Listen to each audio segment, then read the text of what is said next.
여기 생각보다 되게 크네요. 광활하다. 여기 위세가 느껴지죠.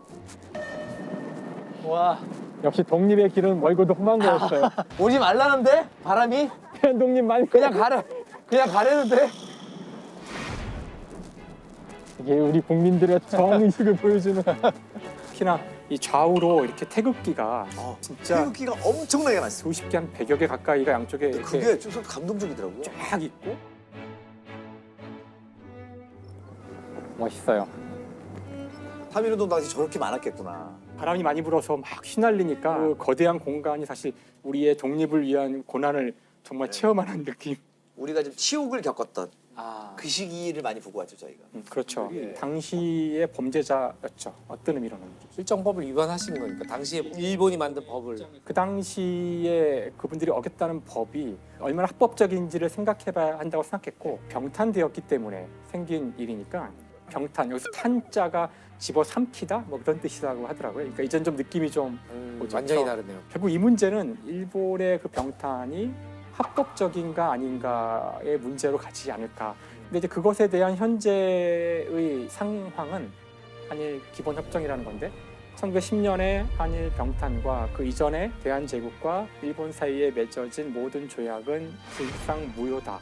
그것만 놓고 보면 병탄은 사실 무효인 거죠. 무효죠. 네. 근데 문제가 이제 법조문에 대한 해석이 하나로 나오지 않을 수 있잖아요. 영문본을 가지고 해석한다는 그런 규정이 있대요. already, null, and void. 무효다 이런 뜻이에요. 여기서 이제 already라는 것이 이미 그 말 되게 묘한 이미인데 게 이제 한국에서는 완전히 원천 무효다. 시작부터 잘못된 거였다. 아예 그것부터 잘못된 거라고 해석을 하고 일본에서는 그때는 합법이었으나 해방이 되었기 때문에 지금 상황에서 무효라고 봐야 된다라고 해석한다는 거예요. 있다는 뜻이죠. 우리는 다 불법이라고 볼 수도 있다는 뜻이고. 그러니까 이토 히로부미가 정말 중요한 사람이었던 거 맞아요. 그때 일대 통감으로 왔으니 그런 저 사람을 안중근 의사가 죽였을 때 일본에서는 또 다른 시각으로 볼 수도 있죠. 범죄자가 안 되기 위해서는 아까 저 조약이 무효가 돼야 돼요.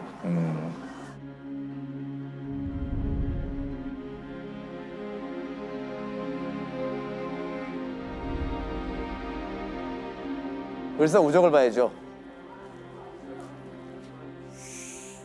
일본이 다 몰아놓고서 찍어라 이제 하는 거죠 이거. 최초로 합의를 할 수 있지 않을까라고 말문을 연 사람이 이완용이래요. 아, 그리고서는 이제 하나씩 마음을 바꿔서 8명 중에 5명이 필요하거든요. 사실 이때 이 사람들은 솔직히 목에 칼이 들어서 죽었어야 돼. 이렇게 억지로 했으면 국제사회에서 훨씬 더 문제가 됐을 텐데 강압적으로 이 조약이 이루어졌어야지만 이건 정말 불법이라는 것이 명백해질 수 있었을 텐데 침략에 대한 부당함을 알리는 데 있어서 저항만큼 확실한 증거는 없잖아요. 그렇죠. 이 피해자 입장에서. 일사늑약이 있은 다음에 수많은 사실 사람들이 자결을 하고 의병이 일어나고 특히나 이 천안 이 지역은 그 만세운동으로도 유명하고 그분들 전체를 우리가 범죄인으로 만들 건지 아니면 나라를 지킨 사람으로 만들 건지 합법적으로 그런 논의를 하는 중요한 단초가 되는 건데 그러니까 우리가 그 조선 말기에 1880년대부터 민주주의 이야기했는데 고종이 노선을 확 바꾸면서 전제군주제라고 대한국 국제라는 1899년에 완전 더 센 거 우리 만세 불변인 전제군주국이라고 이렇게 딱 선포를 해요. 그러니까 왕만 꺾으면 되는 거잖아요. 그렇게 해서 대신들이 동의하고 황제만 도장 찍으면 나라도 다 팔아먹을 수 있는 시스템이었던 거죠. 그러니까 이후에 계속 깨인 사람들은 이게 다 국회가 없어서 그렇다. 맞아요. 왕실 맞아요. 때문에 맞아요. 이런 네. 이야기를 많이 했죠. 대한제국의 황제가 우리나라에 대한 모든 권한을 일본의 황제에게 넘겨준다는 식으로 돼 있어요. 이미 일본은 1904년부터 군대가 서울에 진주에 있었어요. 그러니까 이미 왕이 모든 걸 포기하게 되는 수순을 그렇죠. 힘이 없는 거는 그때 당시 뭐 그랬다고 최소한 문제는 뭐냐면 전략 자체가 없었다는 거죠. 이 왕실 조선 왕조에서. 그러니까 지도부가 무능해서 전 국민을 범죄인으로 만든 거죠. 그치?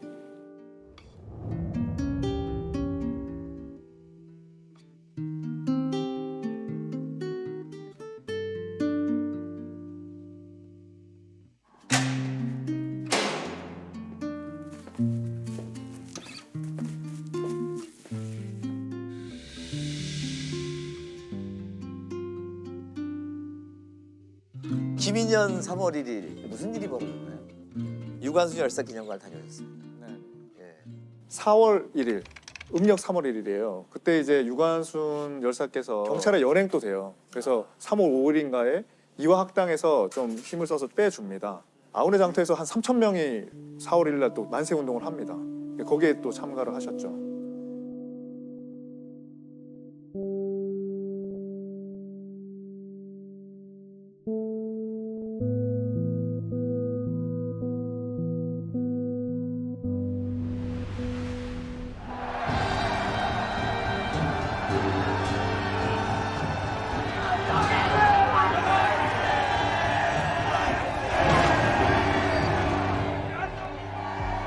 위험합니다.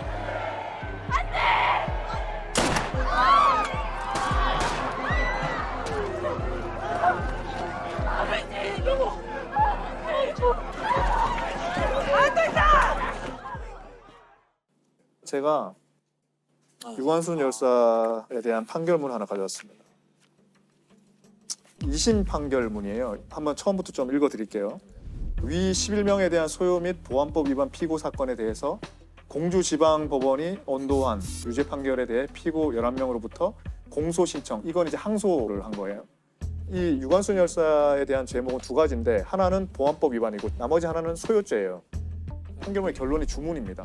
피고 유관순 등은 각 징역 3년에 처하고 원래 1심에서 5년형을 받았는데 네. 3년형으로 감형을 겁니다. 예. 그래서 압수 물건 가운데 령 제1호 구 한국기 한 깃발은 이를 몰수하고 1호라는 건 이제 압수물 중에 제일 중요한 건데 유관순 열사가 직접 만든 거라서 몰수합니다. 몰수는 범죄에 제공한 물건을 몰수하는 거거든요.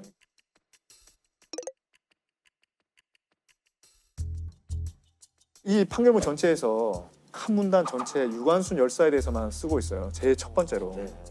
피고 유관순은 서울에 있는 이화학당 학생인데 3월 1일에 조선독립선언을 발표하고 단체를 만들어서 조선독립 만세를 외치고 동년 4월 1일에 충청남도 천안군 갈전면 병천시장, 저희 오늘 순대 먹었던 그 예, 병천 거기, 순대의 예, 예. 병천이 여기군요. 네네. 예. 게시를 이용해서 조선독립 시위 운동을 할 것을 계획하고 그곳에서 수천 명의 군중단체에 참가하여 조선독립 만세라 외치고 독립 시위 운동을 함으로써 치안을 방해하였다. 치안을 방해하겠다. 핵심은 정치적 목적으로 불온하게 선동하고 교사해서 치안을 방해하면 징역 2년 이하에 처한다. 뭐 이렇게 돼 있어요. 조선 시위 운동을 할 것을 계획하고라고 했잖아요. 그러니까 4월 1일 전날에 여기 매봉산에 올라가서 이제 봉화도 올렸다고 그래요. 이 거사를 이제 앞두고 네. 예, 다른 사람을 또 결집하기 위해서. 두 번째 범죄는 소요죄입니다. 소요죄는 어떻게 해서 성립하냐면 단체가 폭행 협박을 하면 성립됩니다. 헌병이 시위를 제지하는데 시위대가 응하지 않으니까 군중을 향해 발포하고 발검을 해서 그래서 즉사가 19명이에요. 중상자가 30명이 발생했어요. 헌병이 군중에게 발포하려고 총을 겨누고 있을 때 자신은 유관순 열사는 양쪽을 제지하기 위해 그들이 소지하고 있는 총을 잡은 일이 있다는 내용. 그 총을 막 쏘는데 사람 막 죽어나가는데 유관순 열사 그 어린 분이 나가서 총을 잡은 거예요. 예. 그 중에 유중권 어른이 피해자의 한 명이 된 거예요. 아버지가 총에 맞아서 돌아가신 거예요. 그 자리에서. 그러니까 다른 군중이 피해자를 둘러매고 유관순의 아버지를 둘러매고 헌병 주재소로 몰려간 거예요. 폭행 또는 협박을 하여 기세를 조성하며 군중은 소요를 하였다. 이렇게 돼 있어요. 피고 유관순의 한시 만세를 부른 후 헌병 주재소로 가서 보았더니 아버지의 사체가 있었기에 화가 난 나머지 자신의 나라를 되찾으려고 하는 정당한 일을 하고 있는데 어째서 군기를 사용하여 민족을 죽이느냐. 우리 같으면 그냥 아버지가 돌아가시고 이러면 울부짖고 그냥 막 그렇게 할 것 같은데 이 유관순 열사가 하는 말씀이 굉장히 논리적이에요. 그럼 이때 총을 쏜 헌병들은 조선인인 건가요? 쏜 헌병이 헌병 모조원 맹성호라고 이름을 부리가 조선인 같아요. 이 중에는 조선이 있었던 것 같아요. 헌병이 총을 겨누기에 죽지 않으려고 갑자기 그 가슴에 매달렸다. 죽지 않으려고 가슴에 매달렸는데 그 가슴에 매달렸다고 폭행죄로 이제 재판을 하는 거예요. 피해자의 피해 내용이 음. 이런 식이잖아요. 뒤에 더 구체적인 사유가 나와요. 유관수는 소장이 입고 있던 옷에 혈흔이 있는 걸 가리키며 군중에게 무언가를 말하면서 이 피가 우리 아버지의 피였다. 보세요, 이게 지금 이 사람이 죽인 겁니다. 추측이지만 그랬을 수도 있을 거잖아요. 이거 가지고 이제 폭행죄로 붙잡고 흔들고 또 그 가슴에 매달렸고 이게 다예요. 판결문에 이렇게 써 있네요. 네, 이게 다예요. 이게 세 가지인 거예요. 아버지가 죽었으니 당연히 아버지가 돌아가셨는데 근데 하나도 죄가 되는 내용이 없지 않나요? 어떻게 보면 학살의 현장에서 돌을 집어서 던진 것도 돌 던진 아니고. 것도 아니고 이게 다예요. 그러니까 이게 오히려 판결이 얼마나 잘못됐냐의 증거가 되는 것 같은데 이렇게 상세하게 그러니까 저는 이렇게 쓰고도 3년형을 줬다라는 게 무시하는 거죠. 그렇죠, 그렇죠. 거기 사람들은. 혐의 내용을 조작하거나 이런 게 아니고 그러니까 말을 만들 생각도 안 하는 것 같아요. 이 내용을 가지고 처벌을 했다는 건 지금 너무 이상하죠. 그렇죠, 그렇죠. 네, 네. 네. 치안 방해죄는 보안법상 2년 이하의 징역이거든요. 그러면 그걸 최대한으로 줬다 하더라도 붙잡고 흔들고 살려고 가슴에 매달린 거 가지고 3년 더 받은 거예요. 판결문 자체와 양형이 말이 안 되는. 참 얼마나 많은 사람들이 이렇게 억울하게 당했어요. 말도 안 되는 재판 속에서 그러니까 이게 일본인 검사가 공소를 제기해서 일본인이 판결한 거잖아요. 斎藤総督の配慮で減刑となったお前も半分に減刑されるだろう 난 여기 들어올 때부터 죄수가 아니라고 했다. 그러니 은혜니 배려니 가명이니 나하고는 하등 관련이 없다.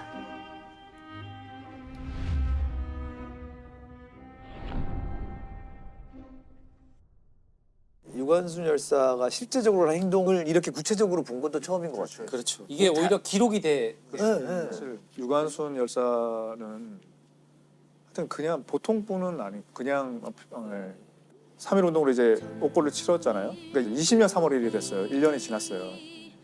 감옥에서 만세 운동을 해요. 그 서대문 형무소에 갇혀서 만세를 부르는데 그 이웃들도 다 들려서 같이 만세를 불렀다는 거예요.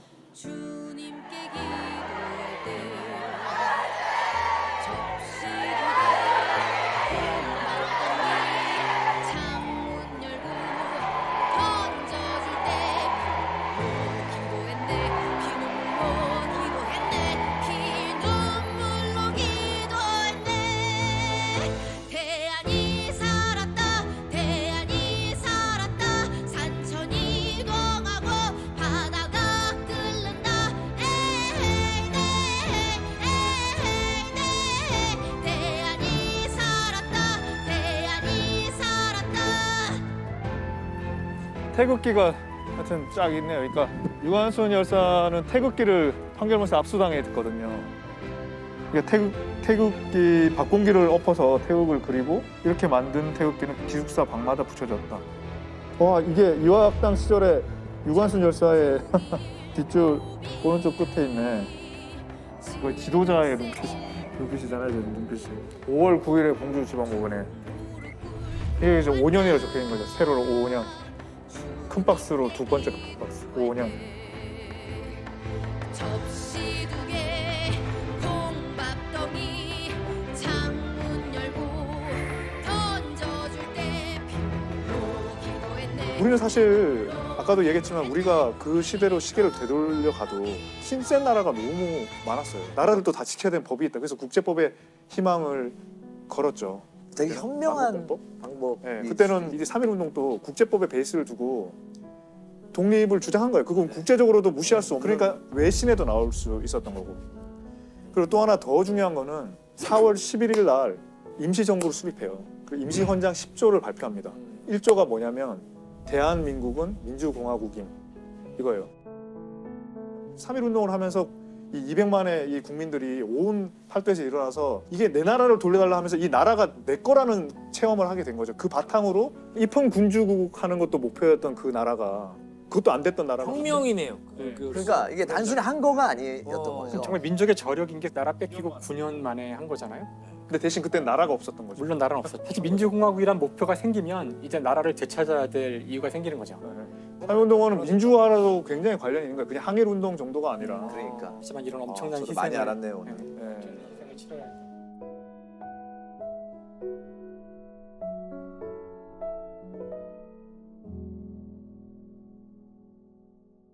장항준 감독은 어디 다녀오셨나요? 아, 오래 기다리셨죠? 산사 현대시 백년관이라는 데 갔어요. 산사 현대시 백년관. 산사라는 게 이제 기증하신 그분의 호고 100년 동안 있었던 현대시들의 자료를 10,000몇 점을 백석대학교에 기증을 하셔가지고 뭐 이육사 시인, 뭐 심은시, 이상화 시인 이런 것들이 다 있었는데 그분들이 다 일제강점기 때 근데 검열 때문에 그렇지. 낼 수가 없잖아요. 해방 직후에 해방 직후에 나온 시들이 막 이런 세상에 태어나서 시를 쓰기를 바라고 시인이 되기를 원했던 게 부끄러워서 서명을 못하겠습니다. 그 당시는 범죄자의 범주에 들어갔던 범죄자죠. 예. 법을 실정법을 어긴 거니까. 네. 뭐 원본 필본이라든가. 그렇죠. 초판 간행물 예. 이런 것들 이게 사실 굉장히 귀한 자료예요. 그렇죠. 야 이건 진짜 다 희귀한 자료다. 문화재급이네, 문화재급. 심은 시인이 원래 소설가로 되게 유명하잖아요. 이분이 또 영화 감독 출신이에요. 영화 감독 출신. 요 박두진 시인의 해라는 시는 가요로도 90년대 굉장히 히트를 쳤어요. 이게 빼앗긴 데라도 복문 오는가라고 이상화 시인이 정말 저 문장으로 되게 함축적으로 표현이 된 것 같아요. 우리가 나라도 잃었는데.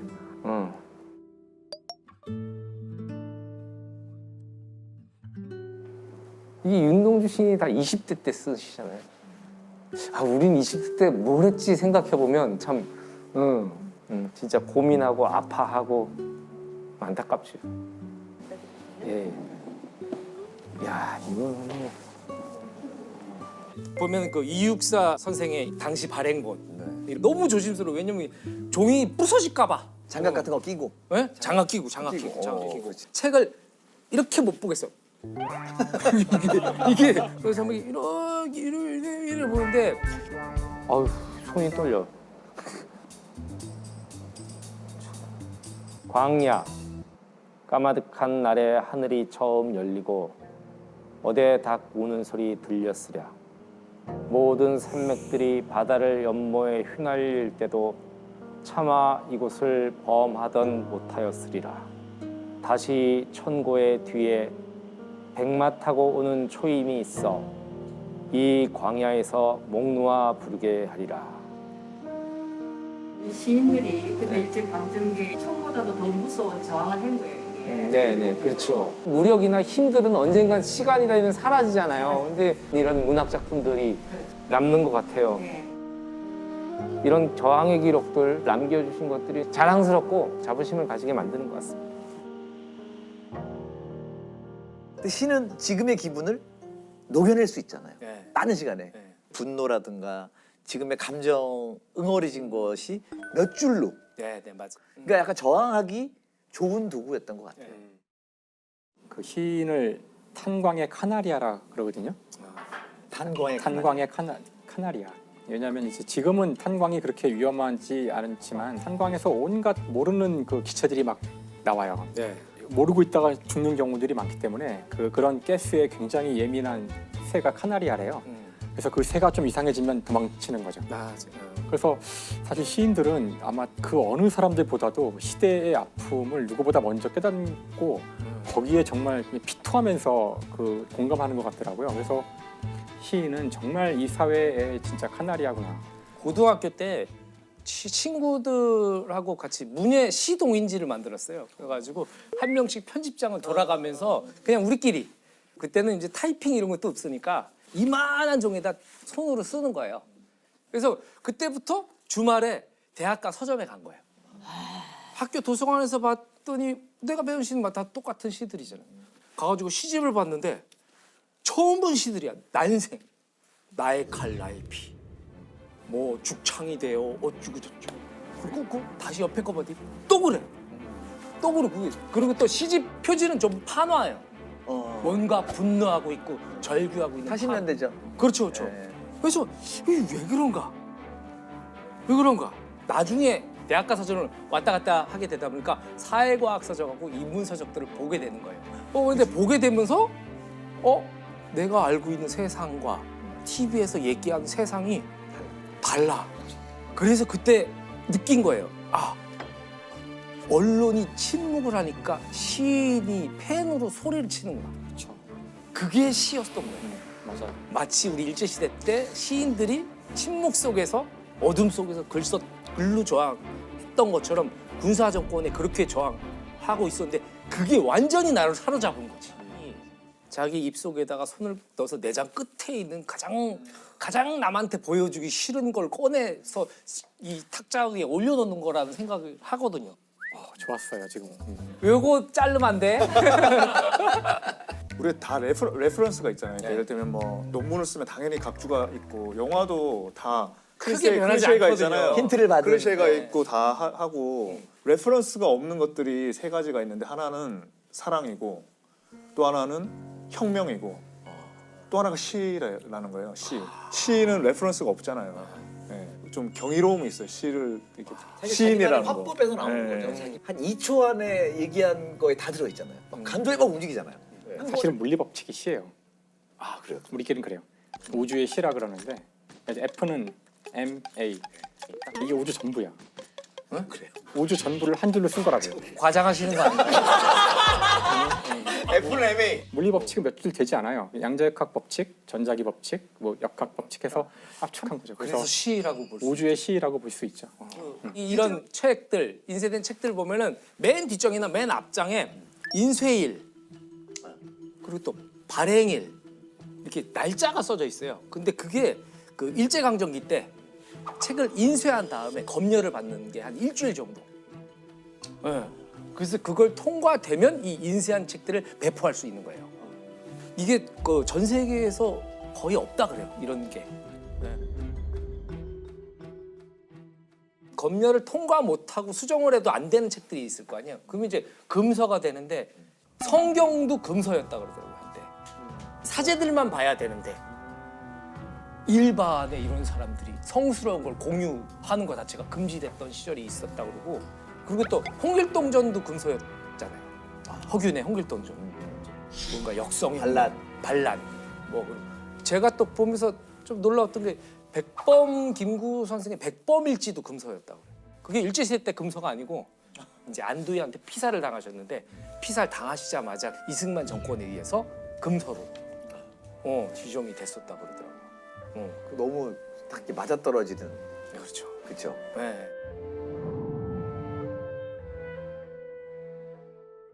노래도 음악도 검열이 심했죠. 왜 불러라는 노래, 송창식 선배 노래. 송창식 형의 노래는 선배의 노래는 엄청 많았어요. 네. 왜 불러가 왜 사유가 뭐였더라? 그게 바보들의 행진의 네, 왜 그 삽입곡이었는데 네. 거기 이제 장발 단속을 하잖아요. 장발 단속을 하는 경찰이 장면인데 쫓아오면서? 경찰이 거기서 막 쫓아가니까 대학생이 막 도망갈 때 왜 불러? 왜 불러? 공권력에 네, 반항한다고. 공권력에 반항한다. 너희들 어디로 도망가는 거야? 어? 따라와. 왜 불러?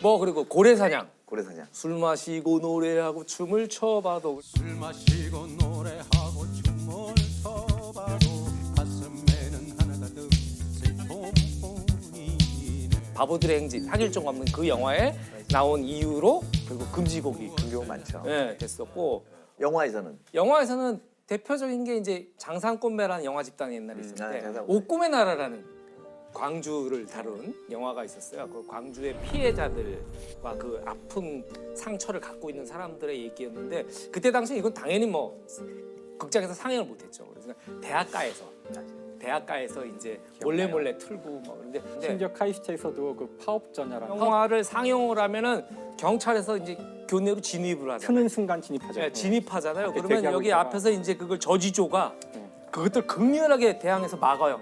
그래서 막고 영화가 상영되는 동안 기본적으로 사람들한테 이렇게 공포를 주는 것 같아요. 그러니까 이런 말을 하는 거 이거 봤지? 딱 시범 케이스로 이렇게 딱딱 쳐냄으로써 네. 저거는 하면 안 되겠구나 해서 모두를 이렇게 움츠러들게 만드는 요즘 그 영상물 등급제 네. 예. 옛날에는 자체가 아예 이건 드러내야 되는 건데 이제는 이제 등급을 매기 시작한 거죠. 그러니까 등급으로. 전체 관람가 이건 전 연령이 볼 수 있다.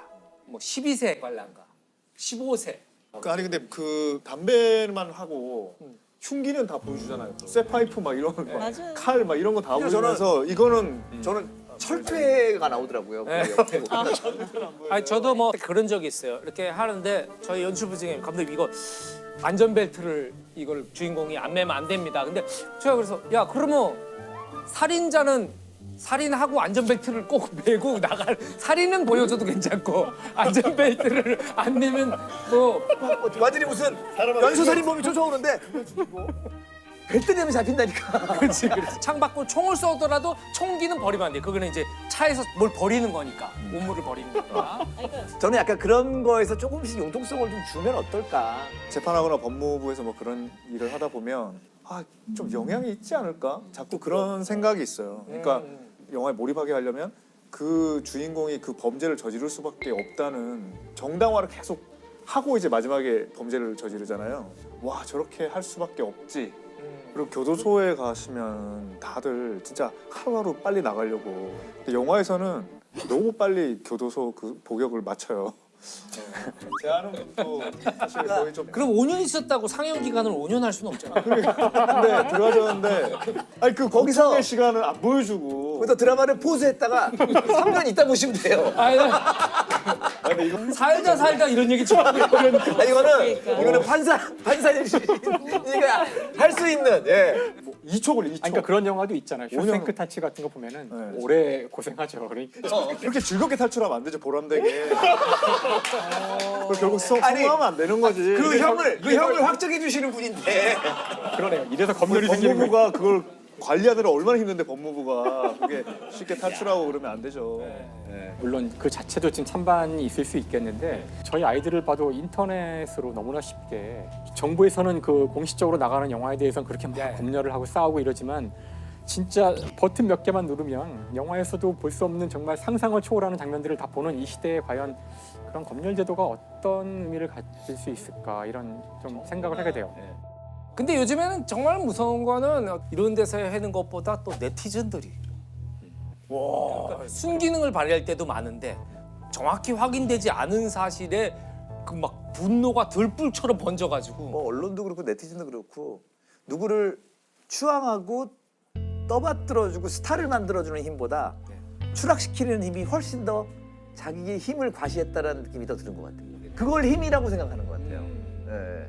자, 오늘 저희가 제주에서 이렇게 촬영을 하고 있는데 정재민 시민관께서 오늘 좀 가슴 아픈 이야기를 조사를 해오셨다고 들었습니다. 네, 그러니까 그 제주 4.3 이야기인데요. 이건 정말 너무 큰 사건이고 대충 어떤 배경에서 어떤 시점에 어떻게 일어나는지를 잘 몰랐는데 좀 이렇게 평화공원도 보고 또 기록도 찾아보고 4.3 보고서도 한번 처음부터 끝까지 다 읽어보고 이렇게 하면서 좀 정리를 해봤습니다.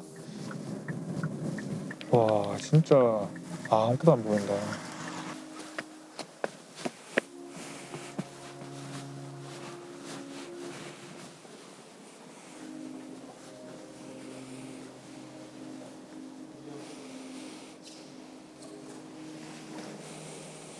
아무 비문이 없는 비석이라서 백비.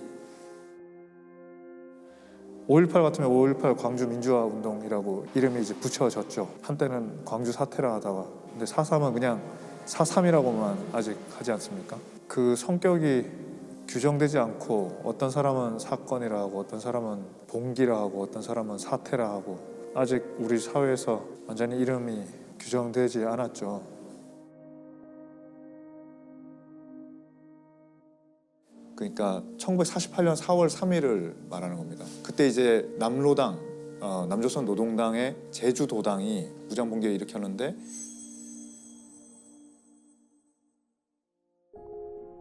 경찰과 군이 진압하는 과정에서 접수된 것만 이제 14,000명 이렇게 되고 그래서 이 조사 결과서에는 이제 25,000에서 3만으로 추정된다고 하고 주장하는 사람 따라서 뭐 5만, 6만 또 있어요. 그렇죠. 6만, 7만 뭐 이런 얘기도 있고.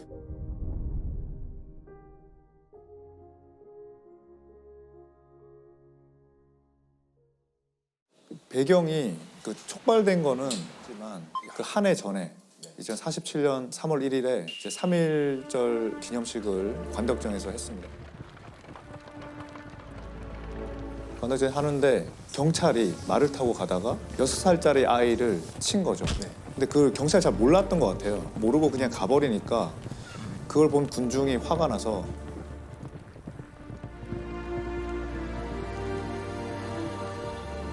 쫓아가면서 욕설도 하고 뭐 돌도 던지고 뭐 했던 거죠.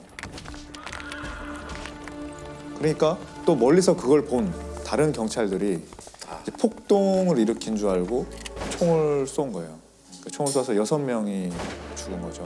돌을 던진 그런 분들이 아니라 그냥 옆에서 관망하고 있던 사람들에게까지도 다 그렇게 6명이 돌아가신 거죠.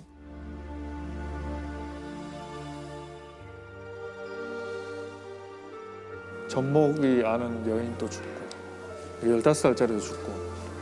그리고 그때 진압했던 경찰 분들 중에 상당수가 또 친일 그러니까 일제 강점기 때 있었던 형사들 그러니까 치안을 계속 그분 유지를 그 사람들이 하려고. 계속 한 거죠. 예.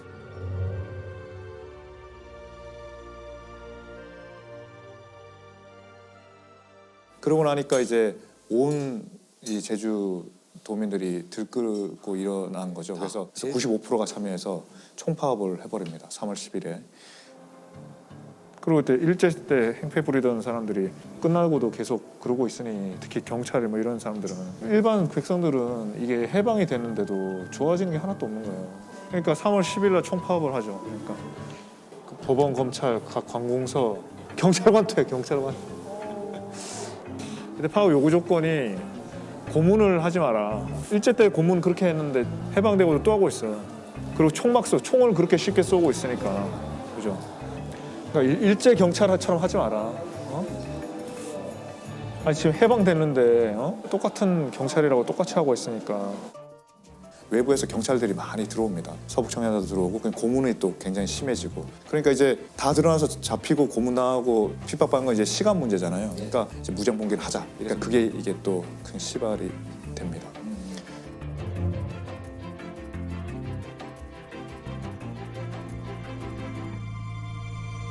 그때는 국가보안법이라는 게 이런 게 없었기 때문에 그냥 노동당이라는 것만으로 문제가 되는 건 아니었어요. 정부 수립을 하면서 남과 북이 정체성을 선명하게 이제 제도적으로 가져간 거죠. 근데 그 직전에 해방 직후의 공간에서는 좌익과 우익이 공존하고 있었어요. 그러니까 굉장히 이렇게 모든 게 카오스였던 거죠. 혼동 다 존재하고. 예. 그래서 그때부터 계속 더 강력하게 제압을 해야 되고. 이게 왜냐면 총선을 앞둔 상황이었어요. 왜냐면 정부 수립 총선 자체가 무산될 수도 있고 연기될 수도 있는 것 자체가 5월 10일이었죠. 이듬해 5월 10일. 네, 그러니까 이거 자체가 영향을 미치면 안 되니까 조기에 강력하게 진압을 해야겠다라고 해서 시작된 걸로 알고 있어요. 근데 제주도만 두 지역구에서 과반수를 못 채워서 선거가 안 된 거예요. 그러니까 이제 난리가 난 거죠. 여기는 완전히 빨간 섬이다. 예.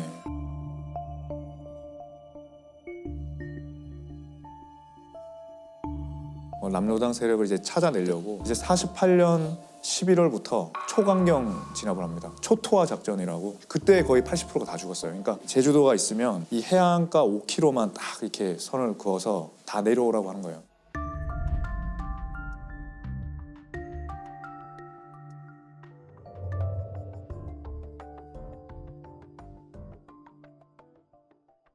집을 다 태워요. 다 태우고 보이면 다 죽이고.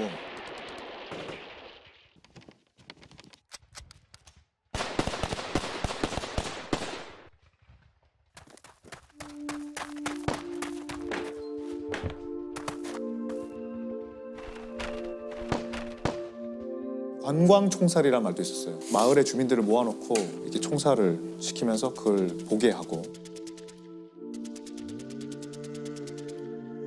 굴 속에 막 숨어 들어가서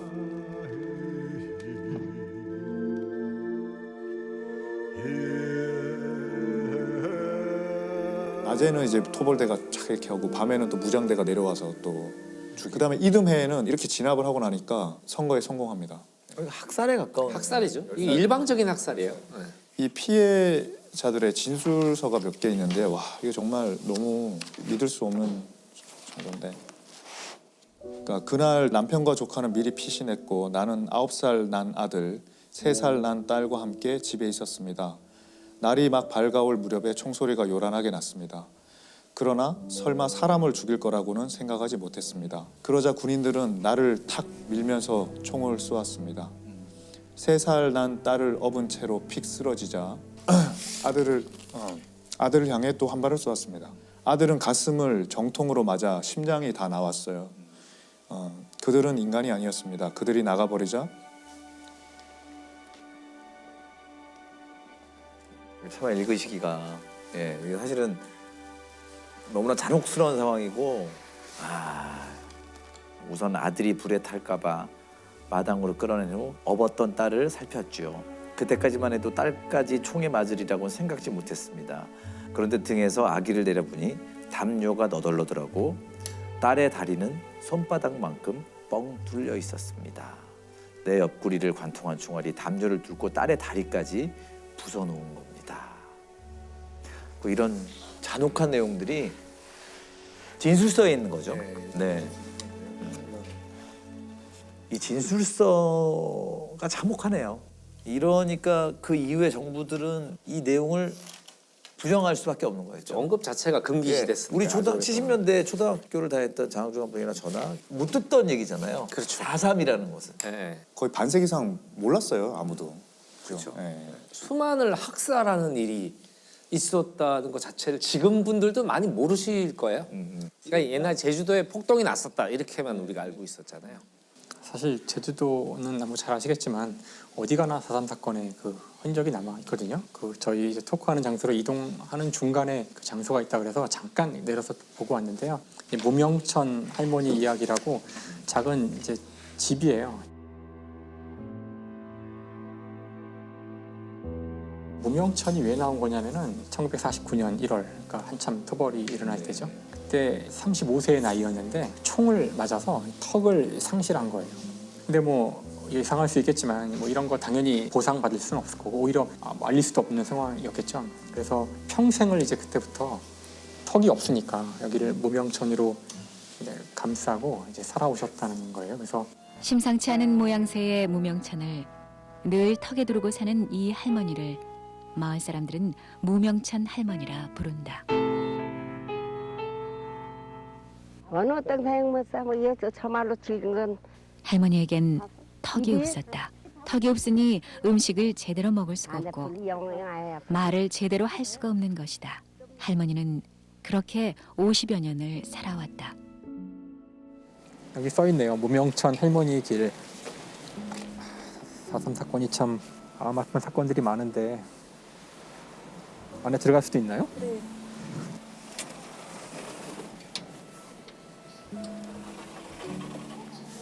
신발은 벗고 들어야겠네요.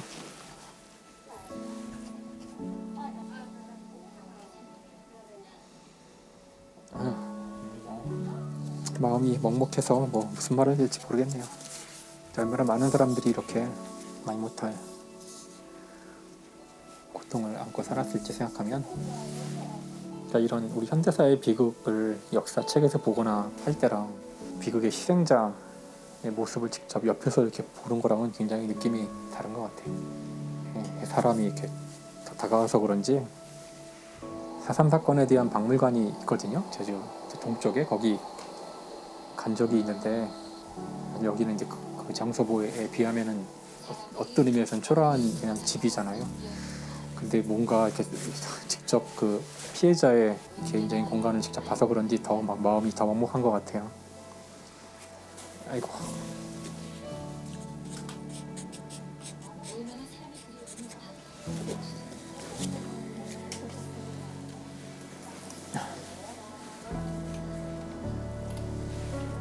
사삼에 얽힌 수많은 사연들을 이제 보면은 진짜 읽기도 힘들 그런 내용들이 많이 있는데 제가 여기 가보니까 이건 또 굉장히 거시적인 측면에서 뭐 몇 사람이 그러니까 정말 한 사람이 살고 있던 공간, 살아가시던 방이 있고 거기 이불이 있고 옷이 이렇게 정리돼 있고 그러니까 정말 그 사람이 이렇게 느껴진다 그럴까 그 안타까운 그 사연이. 근데 이제 또 현실적인 문제는 그때 이제 고통당했던 분들이 계속 연좌제에 걸려서 공무원이 다 못 되고 그런 것들이 남아 있는 분들은 계속 그 현실적으로 굉장히 큰 문제였던 것 같더라고요.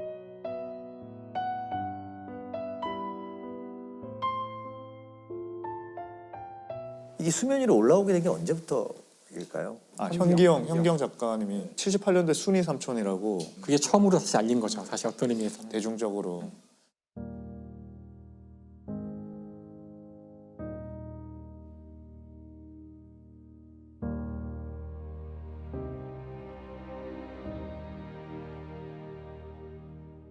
그러니까 그분이 글을 연재할 때 그림을 그리신 강요배라는 화가가 있어요. 공부는 서울서 하셨지만 제주도가 고향이고 근데 돌아오신 다음에 지금 계속 제주도에서 그림을 그리시는데요. 그분의 그림을 보면 제주도의 바람이 느껴진다고 진짜 현무암 같은 그런 느낌이 정말 들어요.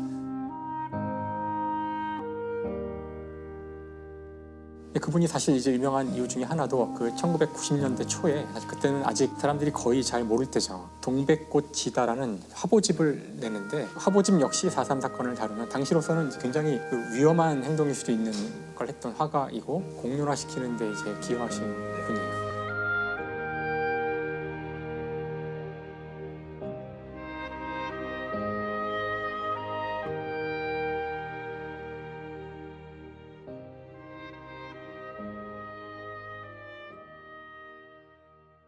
결국에는 이제 90년대에 계속 법안을 만들려고 그랬어요. 특별법을. 2000년에 4.3 특별법이 이제 통과가 됐고요.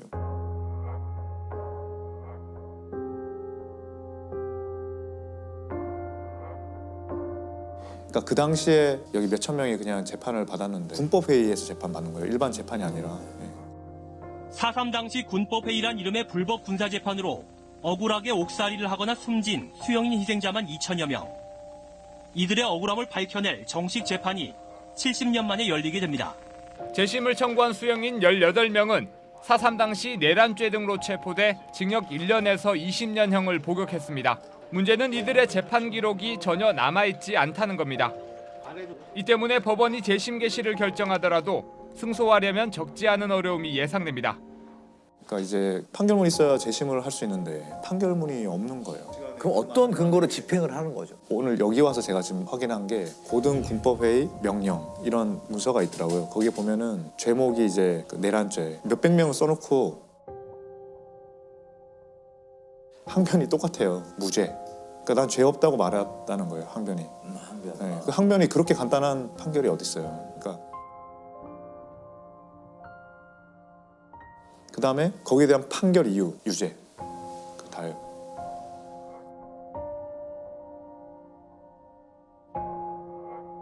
이유가 아니고 사람의 주장은 무죄? 지금은 자백을 안 하고 다투면 그냥 일반 사건도 다투면 할인은 무조건 10,000페이지 이상 가요.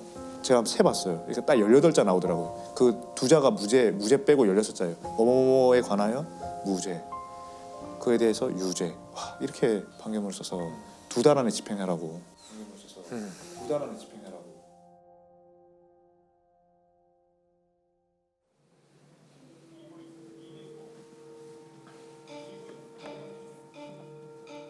명령인데 계엄지구 고등군법회의 명령 제20 일종의 고등군법회의가 군사법원이라는 뜻이거든요. 형법 제77조 위반. 내란죄네. 범죄사실 내란죄. 이거 판결문이네. 일종의 판결 사형 이름 쫙 나와 있고 무기징역 이름 쫙 나와 있고. 근데 이유가 없어. 그냥 사형 받고 왜 무기징역을 받는지 이유가 없어요. 그러니까 사형은 2월 28일. 그러니까 이듬해 2월 28일까지. 지금은 12월이거든요. 28일. 그러니까 2달 안에 사형 집행하라는 거예요. 와, 이게 있었구나. 와, 이거는 처음 봤어요. 와, 이거는 정말 이 이유가 너무 황당해. 그러니까 정당한 재판도 못 받고 정해놓고 가는 거네요. 그 서류를 작성한 거네요. 판결문이 없어도 그 수용자 명부나 4.3위원회에서 피해자로 확정이 되면 재심 사유가 그냥 인정되는 법률을 만들어서 지금 통과가 됐어요. 다행히 잘 받아들여서 통과가 된. 사실 군사 재판을 해야 되는 거예요. 근데 이제 그게 법률로 관할을 이제 제주지방법원에서 할 수 있도록 그렇게 하고. 최근에 재심 판결에서 첫 무죄 선고를 받은. 네, 그러니까 계속 그런 판결이 간헐적으로 나오고 있었고 얼마 전에 300명에 대한 게 나왔죠. 항상 제325조 후단에 따라 다음과 같이 선고합니다. 피고들은 각 무죄. 박수와 함께 곳곳에서 터져나온 눈물. 제주 4.3 당시 억울하게 옥살이를 했던 335명에게 모두 무죄가 선고됐습니다. 그 가운데 현재 생존한 사람은 단 2명뿐. 나머지 333명은 생사조차 알 수 없습니다. 당시 불법 군사재판을 받고 전국의 형무소로 끌려간 뒤 한국전쟁 때 행방불명됐기 때문입니다. 저는 그때 그렇게 할 때는 되게 많은 분들이 혜택을 받을 수 있을 줄 알았어요. 그러니까 보니까 몇천 명이 그런 식으로 재판 받았지만 이 죽은 분들이 몇만 명이잖아요. 정말 그 소수더라고요. 그리고 또 한편으로는 우리나라의 정체성에 대해서 이런 일이 있었다는 거를 어떻게 받아들여야 되나, 이걸 어떻게 받아들여야 될까, 뭐 그런 생각, 답을 잘 모르겠어요. 우리는 해방만 되면 모두 평화롭게 잘 살 거라고 생각했을 거 아니에요. 그렇게 꿈에 그리던 해방이 이런 비극을 안겨줄 거라, 한국 전쟁을 비롯해서. 네, 우리끼리 너무 맞아요. 그 전쟁 상태가 아닌데 우리나라 안에서 일어난 국가 권력에 의한 민간인 학살이잖아요. 권력이 합법적이지 않은 어떤 위태로운 상황에 처했을 때 그런 상황을 허용하는 것만으로도 얼마나 위험해질 수 있는지를 우리가 알아야 된다고 생각해요. 그래서 이분들은 위태로운 권력에 내린 어떤 결정에 의한 희생자니까 나중에 이거 복권하고 이들을 위로하고 하는 것만이 이 문제를 제대로 수습하는 일이 아닐까. 이거 말고는 더 할 수 있는 일이 있을까 이제 싶어요. 저는 무력이 있으면 계속 그걸 쓰게 되고 차별도 계속 있을 수밖에 없는 거고, 우리가 만성 불치병을 관리해 나가듯이 관리할 수 있을 뿐이지 항상 그거는 근원에 있지 절대 없어질 수가 없다. 이야, 정말 너무 심한 거 아니에요? 3세, 1세. 이름이 없어요, 이름이 아직 등록되기 전에 7세. 한 집 건너 한 집이 다 초상 치르고 있었대잖아요.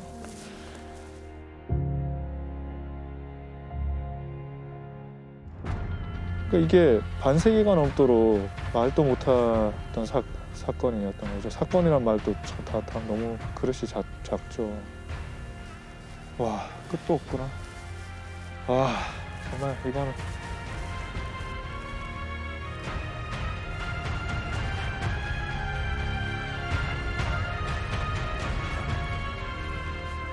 뒤에서 행불이 언제 됐는지를 다 적어놨어요. 뒤에서 보니까 다 보여요.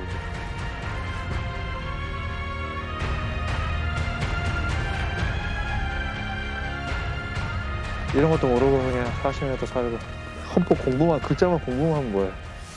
법조인으로 이제 만 20년을 했는데 그 군법회의 그 기록도 그러면서 참 20년 동안 진작 봐야 됐던 거 아닌가? 뭐 이런 생각이 들고, 그것만 해도 참 정말 너무 감사해요. 사실은 진술서?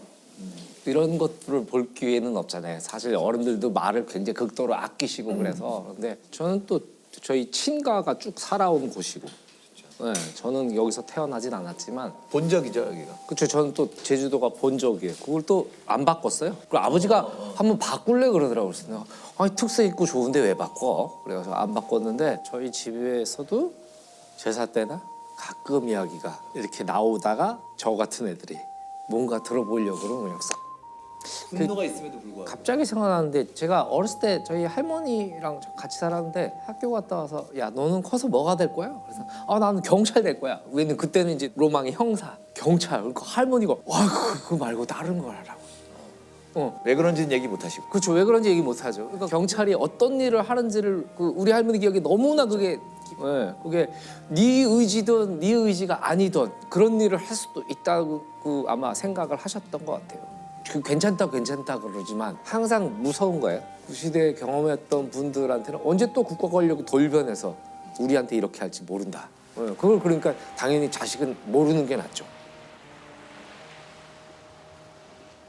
근데 그 자세한 사건은 모르지만 제가 학창 시절에도 항상 뭔가 제주도는 특이하다는 것들은 이제 들어서 알고는 있었어요. 자세한 내용은 모르지만. 왜 아냐면은 많은 지역이 그 지역 특성에 맞는 정당을 지지하면서 선거가 치러지잖아요. 어느 지역은 어느 정당을 지지하고 어느 지역은 어느 정당을 지지하고. 근데 제주도는 언제나 무소속 특정 정당 우리가 아는 그래서 되게 특이한 거예요. 그러니까 이제 TV에 항상 선거 끝나면 색칠이 막 되잖아요. 빨간색, 파란색 색칠 되는데 여기만 하얀색이거나 회색이야. 이게 뭐죠? 그러면 저기는 언제나 무소속을 찍어. 그 되게 슬픈 이유일 수 있어요. 슬픈 이유라서 정말 그런 일을 당하면은 제주도 사람들은 육지가 정말 우리랑 같은 나라라고 생각했을까? 70년 정도 지난 거죠. 근데 그걸 보면서도 몰랐어요. 잘 어릴 때는 그 어떤 일인지 몰랐고. 네, 아주 아름답고 집안의 고향 이런 그런 것도 같지만 또 한편으로 그러니까 양가적인 감정을 느끼고 가는 것 같아요.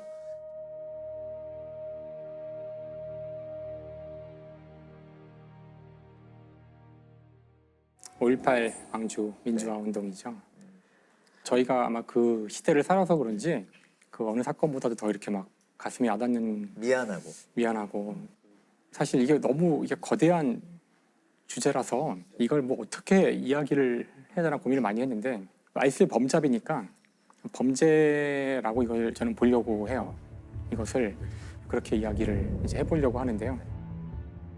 사건의 시작은 11.26이라고 박정희 대통령이 그 자신의 측근의 총에 맞아서 사망하는 그런 사건이 당시로서는 정말 엄청난 사건이죠. 우리나라의 권력의 정점에 있던 사람이 갑자기 죽어버린 거예요. 대통령이 유고가 됐기 때문에 이 계엄을 선포하게 돼요.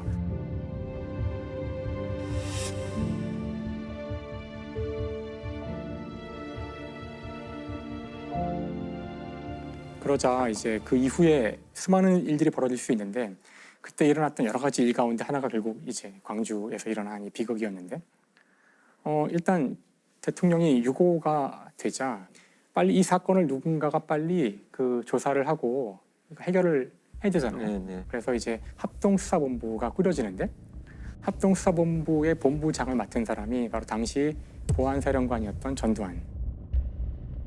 당시 군 내부에 있었던 이제 하나회라는 사조직이 있었는데 육사 11기 중심이었죠. 그렇죠. 11기에서 시작돼서 쭉 이어지는 특별히 잘 골라서 훈련시킨 엘리트라고 할 수 있는데 거기에 우두머리가 사실은 전두환이었고요. 결국은 이제 나중에 신군부라고 저희가 부르게 될 텐데 전두환을 정점으로 한 이 신군부가 쿠데타를 일으키기로 결정을 하고 차근차근 우리나라를 무력으로 점거하는 그런 결과까지 가게 되는 거죠. 그 약간의 무력 충돌이 있고서는 군을 장악하게 돼요.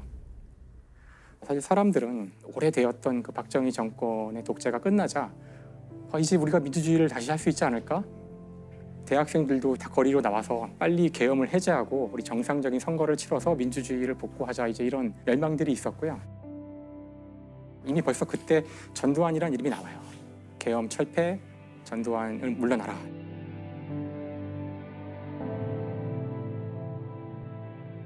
이때를 우리가 서울의 봄이라고 불리는 시기가 됩니다. 국민들은 임시로 약간 지나가는 그렇죠. 질서를 잡고 빠질 군부를 생각을 한 거죠.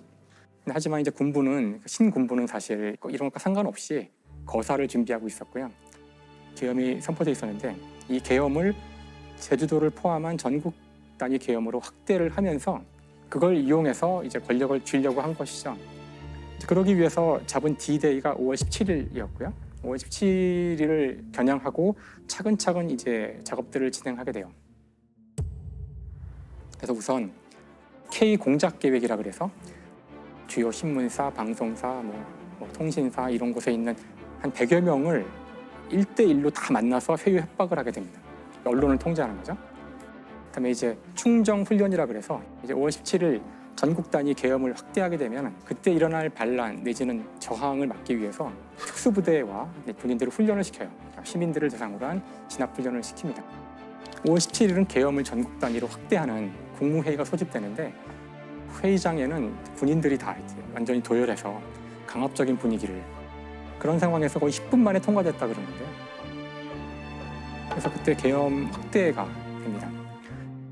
나는 대통령으로서 헌법과 관계 법령의 규정된 바에 입각하여 1980년 5월 17일 24시를 기하여 현 지역 계엄을 전국 비상계엄으로 정한 선포하고 모든 정치 활동 중지, 모든 대학은 휴교, 집회 및 시위 금지, 언론 보도는 모두 사전 검열. 우리나라 행정부의 기능은 중지되고 계엄군이 모든 것을 집행한다 이렇게 되는 거죠. 사실 이제 전국의 모든 사람들이 숨을 죽이고 다시 쿠데타가 온 거구나. 이러고 있을 때 단 한 도시가 이제 여기에 이제 저항을 하게 돼요. 끝까지 여기에 저항을 해서 이제 막대한 희생을 치르게 되는 것이 5.18 광주 민주화 운동이죠.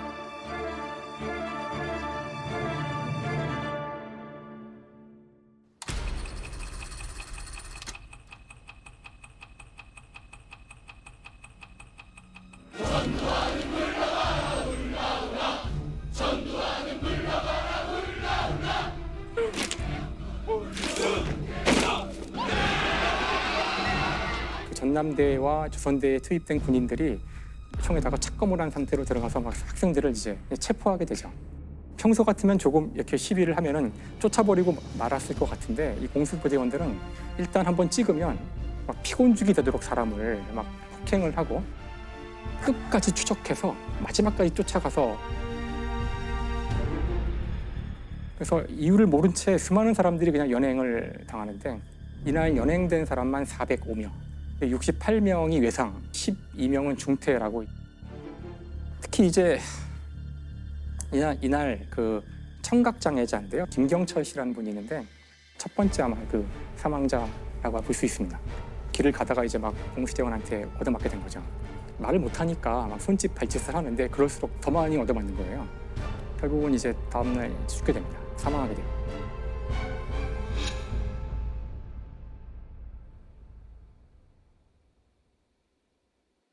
5월 19일 되자 어제보다 더 잔인하게 이제 진압 작전이 시작됩니다. 그래서 신군부에서는 이제 공수부대를 하나 더 투입합니다.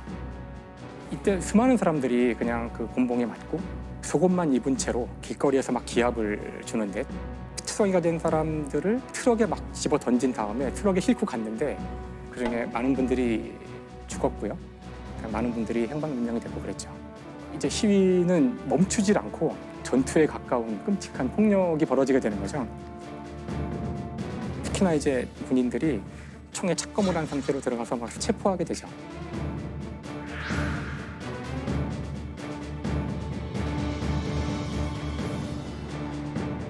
대검에 의한 그 피해가 너무 커져가지고 병원에 너무나 많은 사람들이 칼에 찔려서 오는 일이 벌어지죠. 대검을 착검했다고? 시민들 진압하러 나가는데 보통 대검 착검은 전시 아니면 대검 착검할 일이 없죠. 살상 무기로서의 역할이지 그게 상황을 제지하겠다라는 의도보다는 훨씬 더 넘어서는 행위라고 봐야 되겠죠. 자기가 지켜야 될 장소에 가는 계엄군이 이미 착검을 한 상태로 그러니까 다른 지역에서는 그것만 보고도 아마 별로 저항을 할 의지 자체를 다 잃었을 거예요. 5월 20일 오후가 되면 시내버스, 트럭과 택시 200대가 줄을 지어서 계엄군이 점령하고 있는 도청을 향해 갑니다. 금남로를 지나서. 그날 밤에는 이 사실을 제대로 알리지 않는 이제 방송국, MBC, KBS가 불타오르게 되고요. 진압이 안 되니까 이제는 정말 공수여단의 여단장이 그 실탄을 나눠주라고 합니다. 실탄을 이제 장전하게 돼요. 민간인을 상대로. 그렇죠. 그러니까 지금 보시면은 신군부는 광주를 상대로 시민들을 상대로 지금 군사 작전을 펼치는 거예요. 결국은 21일 날 오후에 엄청난 규모의 집단 발포가 이루어지는데 도청 앞 군수대 앞에서 애국가가 울려 나오는데 애국가가 끝남과 동시에 이제 군인들이 이제 집단 발포를 하게 됩니다.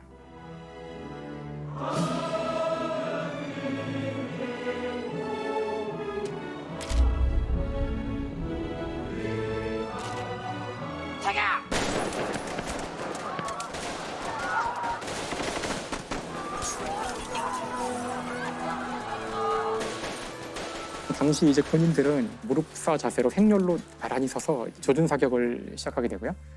그래서 그 순간 거기서 54명이 사망하고 이제 수백 명이 부상을 당했고요. 금남로 위에 있었던 여러 빌딩들 그런데 이제 저격수들이 올라가서 밑에 있는 시민들을 이제 그 조준 사격해서 다 죽이게 됩니다.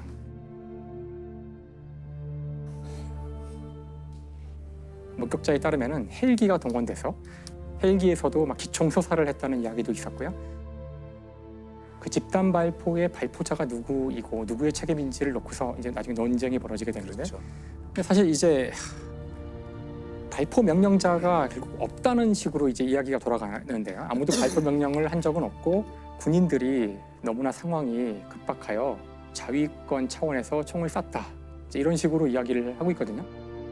근데 정작 그날 죽은 군인은 한 명도 없어요.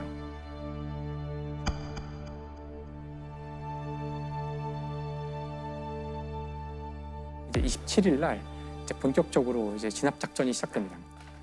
0시 0분에 모든 시내의 전화가 다 두절됐고요. 2시부터 이제 계엄군이 광주 시내에 진입하기 시작해서 5시 10분이 되면은 이제 모든 작전이 종료됩니다.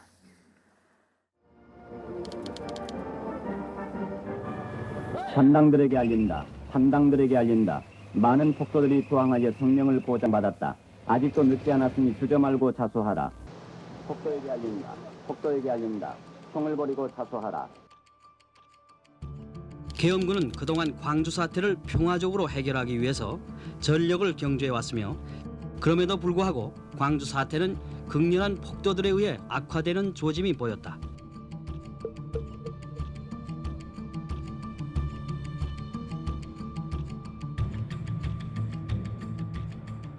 사실 5.18 광주 민주화운동 때 저는 초등학생이었거든요. 네.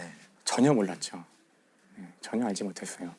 기억하시겠지만 그때 광주라는 단어 자체가 금기어였고 대학에 들어가서야 비로소 자세한 내막들을 다 알게 된 것 같아요.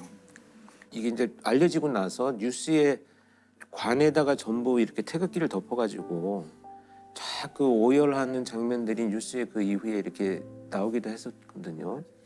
그때 이걸 보면서 가해자가 우리 대한민국 군인이었고 이렇게 많은 사람이 죽을 동안 왜 아무도 몰랐냐에 대해서 굉장히 충격적이었던 기억이 있죠. 제일 강렬한 그 워딩이 광주 민주화운동에 대해서 내란죄 포함해서 다 처벌해달라고 이제 시민단체가 이제 고발하고 있었는데 검찰이 계속 잡고 있다가 성공한 쿠데타는 처벌할 수 없다. 그 검찰이 그러면서 이제 불기소 처분했어요.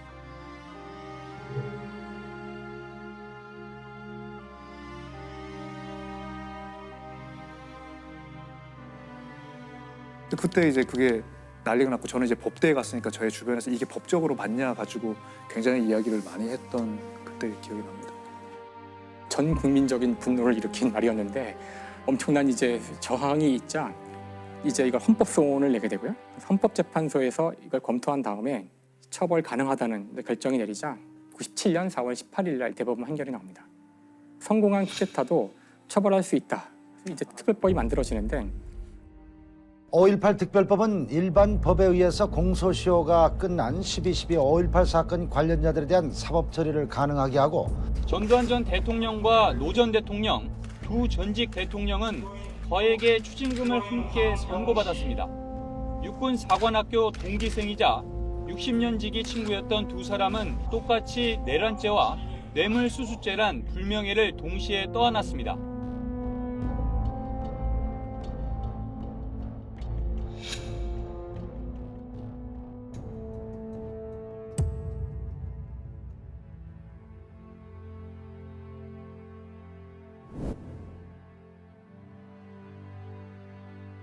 전두환은 이제 사죄 한마디 없이 세상을 떠났습니다. 여전히 논란거리도 굉장히 많죠. 그렇죠. 예.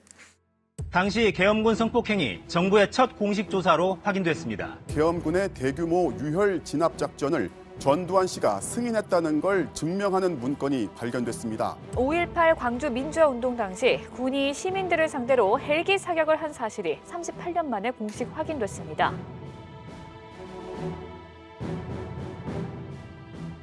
1997년 판결에서 이제 다 해결하지 못했던 발포자가 누구인지, 행방불명자하고 사망자의 숫자가 정확히 어떻게 되는지, 그다음에 계엄군이 실제 자행했던 성폭력이라든가 그때 당시 그런 거 아예 얘기도 안 했거든요.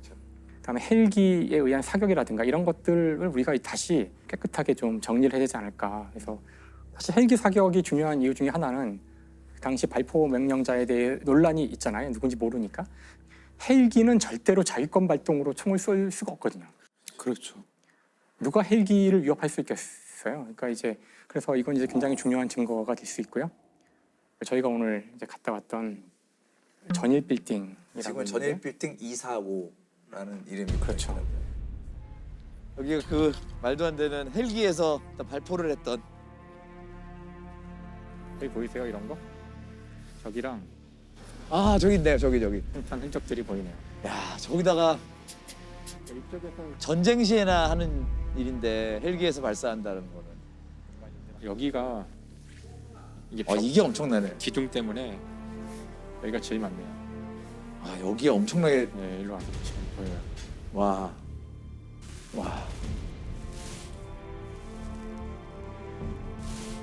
그러니까 이렇게 막 쏟아져 들어온 거죠. 쏟아 들어오니까. 여기 높은 빌딩이 없다고 하더라고요 이 근처에. 그러니까 이거 위에서 쏜 거니까 헬기가 맞죠. 도대체 왜 헬기가 건물에 총을 이렇게 막 난사했을까? 민간인한테. 그렇죠. 말도 안 되는 거죠. 이게. 말도 안 되는 거죠. 245라는 숫자가 처음에는 의미를 몰랐는데 그 245가 빌딩에 남아 있는 그 헬기의 기총 솟아 자국의 개수가 그러니까 탄은이 245개라는 뜻이더라고요. 245개는 난사를 했다라는 거죠. 계속. 그 민주화운동이 있은 당시 거기 현장에 있었던 조비오 신부님이라고 계신데요. 조비오 신부님이 헬기가 그 기총을 솟아했다. 이제 이런 증언들을 많이 했었거든요. 여러 증언들이 있었는데 당시는 신군부 쪽에서 뭐 헬기가 뭔지도 모르는 민간인들이 무슨 소리냐고 그거 그냥 헬기 소리라고 이래가지고 당시 조사도 이루어지지 않아요. 그냥 제기만 됐다가 그냥 묻혀버립니다. 근데 2016년 전일 빌딩이 리모델링이 되는데요. 그 과정에서 파악이 되고 있지 않았던 그 탄은에 대한 조사가 자세하게 이루어지게 돼요. 국립과학수사연구원이 총탄 흔적은 헬기 발포에 의한 것이라고 결론냈습니다. 국과수는 창틀을 뚫고 지나가거나 스쳐 지나간 총탄이 벽에 박혔다며 탄도를 계산했을 때 공중 정지 상태에서 비행 중인 헬기에서 쏜 것으로 보인다고 덧붙였습니다. 각도 같은 것들을 조사해 보면은 총알이 날라온 위치는 건물로부터 대략 한 50m 떨어진 지점에서 높이 28m, 30m 위에서 쏜 거예요. 안에서 쏜 것이 아니라. 그런데 그 일대에는 이것보다 높은 건물은 없어요. 이 건물보다 30m 정도 높인 위에서 이런 각도로 쏠 수 있는 비행체는 헬기밖에 없다는 거예요. 그럴 수밖에 없죠. 2018년 2월 국방부에서 헬기가 광주 시민을 겨냥해서 실제로 사격했다는 것을 이제 인정했죠. 특히나 이제 여전히 풀리지 않는 미스터리 중에 하나가 바로 그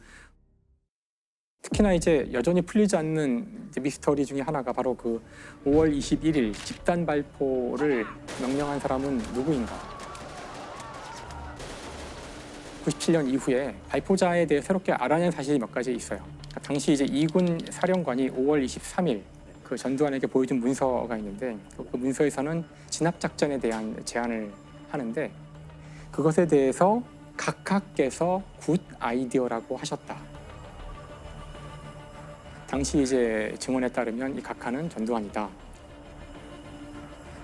적어도 이제 충정 작전, 그러니까 진압 작전을 동의했다는 거는 이제 기록에 있는 듯한 거죠. 그 어떤 자료가 또 발견됐냐면은 광주의 경찰이 치공수여단의 그 사령부에서 일어나고 있는 일을 이렇게 와서 참관하고 그랬대요. 참관하고 돌아가서 쓴 서류에 남아 있는 건데 일종의 그 정보 보고서 같은 거군요. 그렇죠. 예. 제3공수여단의 그 작전 본부죠. 거기에서 진돗개 하나가 발령되었다는 이야기를 들었다는 거를 보고 와서 이렇게 기록을 한 거예요. 네. 진돗개 하나가 발령되면은 기본적으로 실탄이 지급되고 다음에 그 자위권 발동할 수 있는 상황이거든요. 그래서 현재 이제 그 발포자에 대한 증거가 하나도 없었는데 이제 두 가지 정도가 이제 나온 상황이지만 누가 그런 무지막지한 그런 지시를 내렸는지 더 많은 조사가 있어야 되겠죠. 그래서 역사에 기록을 해놓을 필요가 있다고 생각해요. 제가 이제 책을 하나 가져왔는데요. 많은 분들이 알고 계시는 한강 작가죠. 광주 민주화운동에 있었던 6사람의 이야기를 담고 있는데 사실 이 책을 저는 읽다가 도저히 다 못 읽겠더라고요.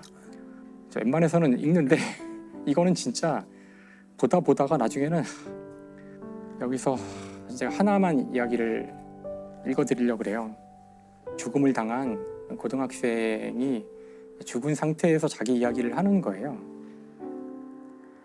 썩어가는 내 옆구리를 생각해. 거길 관통한 총알을 생각해. 처음엔 차디찬 몽둥이 같았던 그것. 순식간에 뱃속을 휘젓는 불덩어리가 된 그것. 내 모든 따뜻한 피를 흘러나가게 한 구멍을 생각해. 나를 조준한 눈을 생각해. 쏘라고 명령한 사람의 눈을 생각해. 그들의 얼굴을 보고 싶다. 잠든 그들의 눈꺼풀 위로 어른거리고 싶다. 그들이 악몽 속에서 피 흐르는 내 눈을 볼 때까지, 내 목소리를 들을 때까지.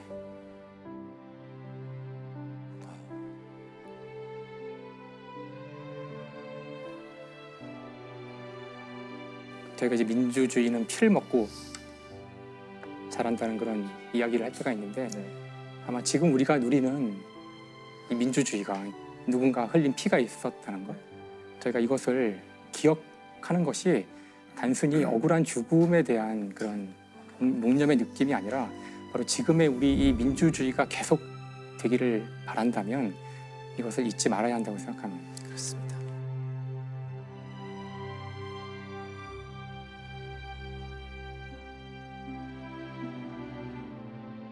박종철 고문치사 사건 하면 잘 아시겠지만 87년도 1월 13일 날 하숙집에서 박종철 군이 경찰에 연행돼서 하루 동안의 구타와 물고문을 비롯한 갖가지 고문을 받다가 이제 하루 만에 사망한 사건이죠. 예.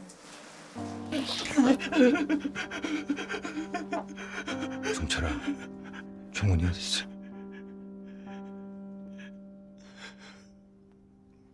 몰라요. 진짜 몰라요. 살려주세요. 몰라요. 일어나. 살려주세요. 너 새끼야. 가자. 안 돼요.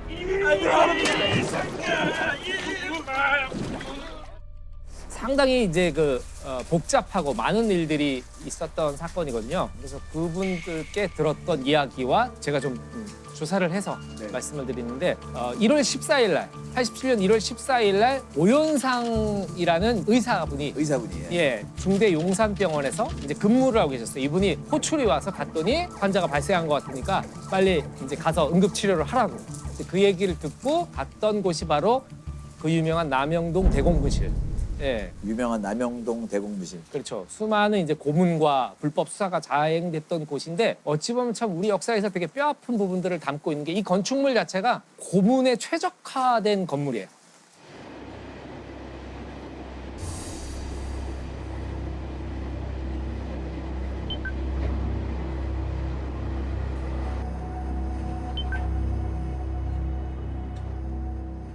나선형 계단으로 이루어져 있어요. 나선형 계단으로 이루어져 있다는 건 어떤 소리냐면은 예를 들면 눈을 가린 상태에서 이 나선형이면 몇 층인지 알 수가 없는 거니까.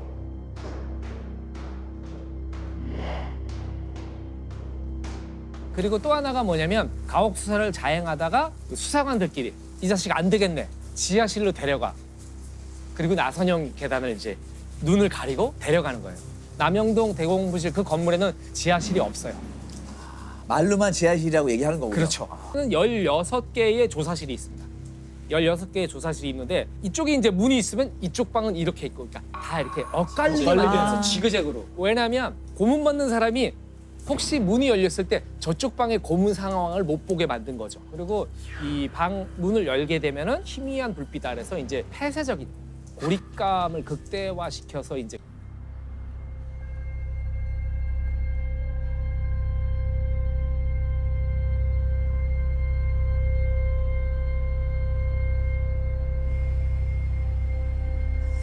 그렇게 만들어진 대공분실 509호실에서 이제 이 오연상 씨가 방에 딱 들어간 순간에 벌써 온통 바닥이 물바다. 나중에는 이 옷을 세탁을 했을져야 될 정도로 바닥이 심하게 물바다였다 그러고요. 박종철 군, 대학생, 젊은 대학생이 온몸에 물이 흠뻑 젖어 있는 상태로 이제 누워 있었다는 거예요. 갔더니 경찰관들이 어떻게 얘기했냐면 이 친구가 우리한테 조사를 받다가 너무 전날 먹은 술에 갈증이 나서 계속 물을 달라고 해서 물주전자를 갖다 줬더니 몇 주전자를 먹더니 갑자기 쓰러졌다. 그래서 빨리 처치를 해달라. 그래서 이분이 환자를 보잖아요. 이 귀에다 댔더니 뱃속에 이제 물이 꿀렁꿀렁 거리는 소리가 들렸다 그래요. 그래서 이분은 벌써 이건 뭔가 심상치 않다. 이미 사망했습니다. 살리세요. 빨리 그래도 응급처치하라고. 이 사람 죽으면 안 된다. 그래서 이제 경찰관들이 보고 있는 상황에서 이분이 이제 응급처치를 했는데 사실은 이분은 이 시신한테 하고 있다는 생각을 지울 수가 없었던 거죠.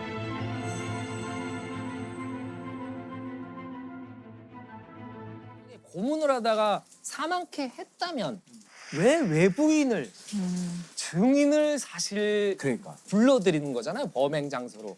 그러니까 왜 그렇게 했을까라는 의문점이 났는데 이 오연상 씨의 증언에 의하면 분명히 이 수사관들이 가장 가까운 응급치료를 할 수 있는 중대병원까지 의사를 부르러 가기 전까지만 해도 박종철 여사가 살아있었던 거죠.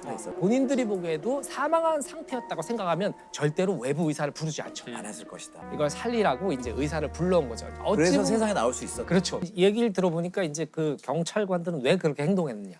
죽었는데 왜 갑자기 막 이거 살려야 된다 막 이렇게 했냐면은 일단 기본적으로는 위에서 계속 지침이 내렸대요. 제발 조금만 자중하자. 눈치 봐가면서 뭐 이런 식이 된 거예요. 근데 직전에 부천서 성고문 사건이 있었는데 맞아요. 그 사건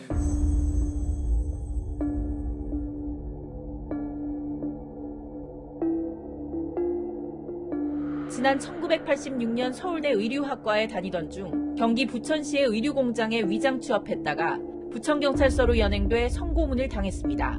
문경 피고인에게는 가혹 행위 혐의 이외에 준강제 추행 혐의가 추가로 적용됐습니다. 방청객 등이 문 피고인이 탄 호송차를 20여 분 동안 가로막고 문 피고인을 차 밖으로 내보내라고 요구하며 호송차의 유리창 등을 부수면서 이를 막는 교도관들과 몸싸움을 벌이는 소동을 벌였습니다. 정권 차원에서 사고 치지 마 했는데 학생이 사망하게 되니까 반드시 살려야 되는 상황이 된 거죠. 그래서 이제 그 오연상 씨께서 진짜 사망했습니다. 그랬더니 이제 그 경찰관들이 막 수근수근 하더니 그러면 중대병원 응급실로 옮겨야 됩니다. 왜냐면 응급실에서 사망한 걸로 하고 싶은 거예요.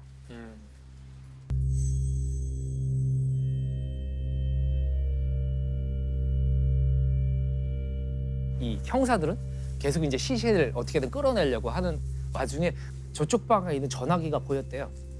그래서 오연상 씨가 병원에 이제 전화를 해서 지금 시신이 갈 텐데 절대로 응급실로 들이지 말고 영안실로 데려가라. 이렇게 그 분께 이제 부탁을 해요.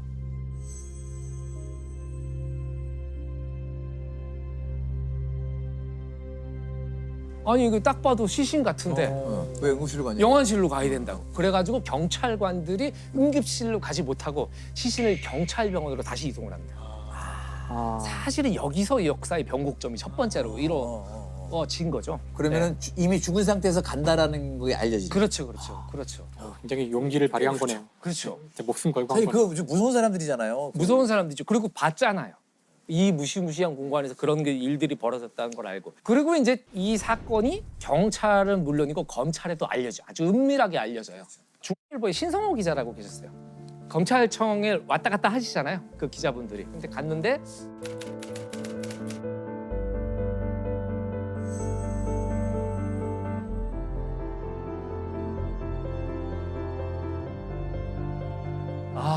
요즘에 경찰 애들 큰일이야. 경찰 애들 왜 자꾸 이러는 거야 진짜. 그런 얘기를 들은 거예요. 들은 거야. 그래서 이분이 넘겨짚은 거죠. 그래 말입니다. 왜 그랬죠? 뭔가 알고 있느냐. 그렇죠. 그러니까 이제 이 검사분도 그 젊은 애를 갖다가 말이야. 나 진짜. 경찰들 큰일이다. 서울대생이라면서. 예? 아유. 그러게 말입니다. 참. 아까운 목숨을 또 이런 식으로. 응? 하여튼 남영동 애들 너무 막 나가서 큰일이다, 큰일. 사람들 참 살살 들지 마세요.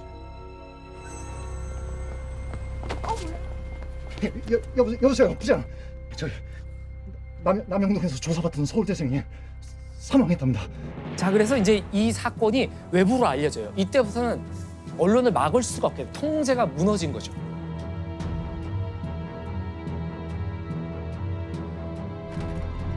여보세요. 저 기사 봤습니다. 네? 아니 이거 팩트잖아요. 팩트고 나발이고 도도지지 먹겠다고 지금 아주 너 영화방에 들어가서 꼼짝하지 말고 있어. 운발에 대해서 잡히면 넌 맞아주마. 뭐야 이 새끼야. 따라와. 너이 새끼야.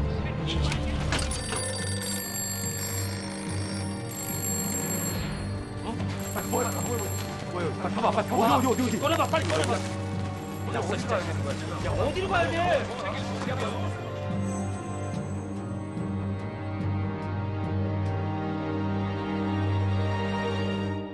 흥분한 수사관이 책상을 팍 하고 치니까 억 하고 쓰러지더랍니다.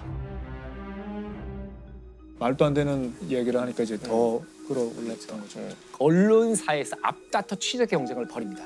이 거만을 했던 의사 오현상 선생한테 이 기자들이 찾아옵니다. 한 사람은 남아서 요 앞에 계속 지키고 있더라고요. 그러면서 말로는 귀찮게 구는 사람들이 있을까 봐 이제 보호하겠다 그렇게 얘기를 했지만은 뭐 감시죠. 그 앞에서 계속 대기하고 있었는데 화장실을 갔다가 어떤 젊은 분이 와가지고선 물어보시더라고요. 화장실 너무 오래 기다렸어요. 바닥이 물로 흥건했습니다. 욕조가 있었고요. 폐에선 수포음도 들렸습니다. 그러니까 물고문이라고 얘기하진 않았어요. 이분은 본 대로 들은 대로 이야기를 이제 한 거죠. 그리고 이제 오현상 씨는 이 얘기를 하고 16시간 동안 조사를 받습니다. 예, 좀 이렇게 혹시나 학생 때 운동권이셨습니까? 아니요, 저희 집은 굉장히 보수적인 집안이고 저 역시 정치적으로 보수적인 사람이었습니다. 아, 그런데 왜 그렇게 용기를 내신 거죠? 그 얘기를 하시는 거예요. 나는 의사고, 그렇죠. 본대로 이야기해야 되는데 이걸 은폐하라는 게 자기 눈앞에서 보이니까 예, 뭔가 솟구쳐 오른 거죠.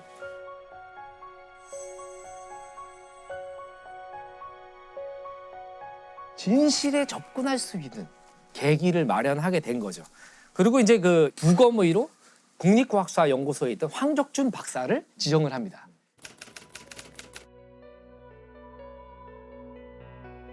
경찰병원에서 보통 이제 부검을 실시했대요. 이런 사건들은. 그런데 혹시나 어떤 조작이 또 있을지 모른다고 판단을 해서 부검 장소를 한양대 병원으로 옮깁니다. 사망 원인이 뭐 확실합니까? 그리고 부검으로 어떤 결론을 내리냐면 쇼크사가 아닌 경부 압박에 의한 질식사다. 외력에 의해서 사망했다. 지금 내가 얘기하는 이 부검 소견을 그대로 전달해달라. 라고 얘기하고 황적준 박사는 치안본부장한테 다시 불려가죠. 경찰 최고위층 불려가게 되는데 거기서 이제 부검 소견을 바꿔야 된다. 왜 너 그렇게 하느냐. 경부 압박에 의한 질식사입니다. 물고문 과정에서 욕조턱에 목이 눌리면서 말 조심 안 하라! 네가 고무지사라 까모 우리 다 죽는 기라. 그게 부검 소견서에 심장 마비 네 글자만 써도 요구를 하면서 그 자리에서 100만 원이 든 봉투를 건넵니다. 얘는 국과사들 레시피하고 이분이 결심을 굳혔다 그래요. 제대로 써야겠다. 절대로 이 부검 소견서는 수정하면 안 되겠다. 죄송합니다, 본부장님. 그렇게 해봐야 니만 죽는다 카이! 라고 그리고 아내분한테 나는 본대로 느낀 대로 이야기할 것이다.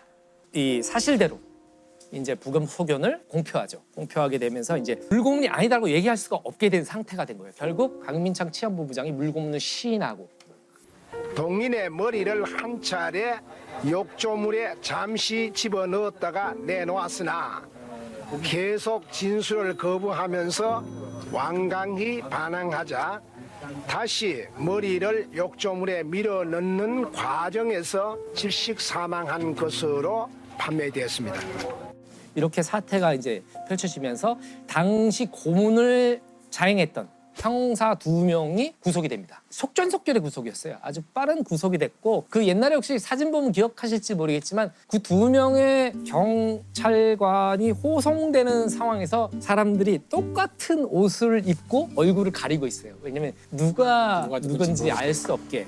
이제 그 사진이 유명한데 자 이렇게 사건은 일단락되는 듯 했어요. 그리고 민심도 어느 정도 잦아들었습니다. 근데 이제 그 이후에 황적준 박사는 경찰에서 배신자로 낙인을 찍혔어요. 나중에 이제 훗날 인터뷰를 하신 걸 봤더니 그 기자분이 뭐 그런 질문을 했어요. 혹시 후회한 적이 없느냐?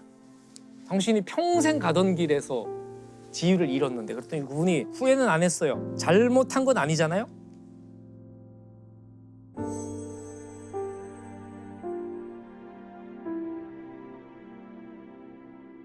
사실 대반전을 이루게 되는 사건이 지금부터 펼쳐지는데 박종철 군 고문치사 사건에 가담한 경찰관은 이미 구속된 2명 이외에 3명이 더 있었던 것으로 검찰 수사 결과 드러나가지고 또 충격을 안겨줬습니다.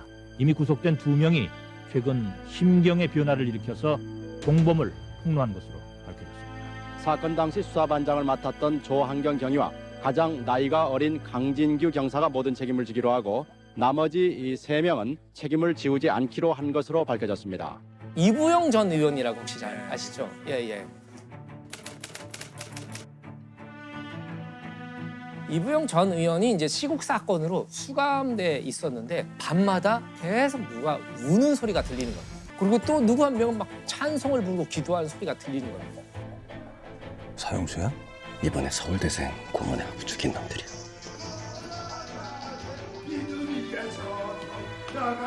나가세 의심 버리고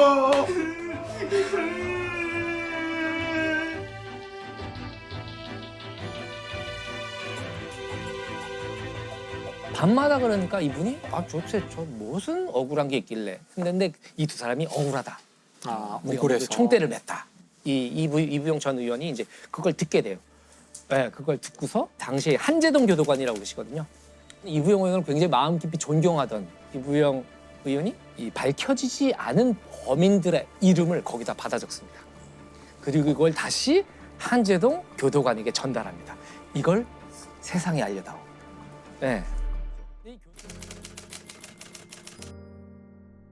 고 박종철 군 고문치사 사건의 진상이 은폐, 조작되었다. 박종철 군을 직접 고문하여 죽음에 이르게 한 범인은 2단 5과 2개, 학원분과 1반, 경위 조한경, 2개 1반, 경장 이정호, 2개 1반, 경위 황정웅, 2개 1반, 경사 반금곤, 2개 5반, 경사 강진규.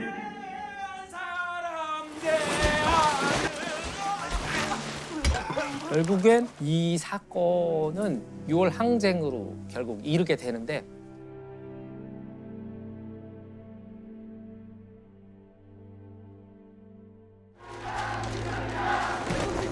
안겨라요! 군사롭게 끝장내자! 불장내자! 불장내자! 못잡겠다! 모든 정권 몰아내자! 한천만이 당겨낸다! 군사롭게 하거라!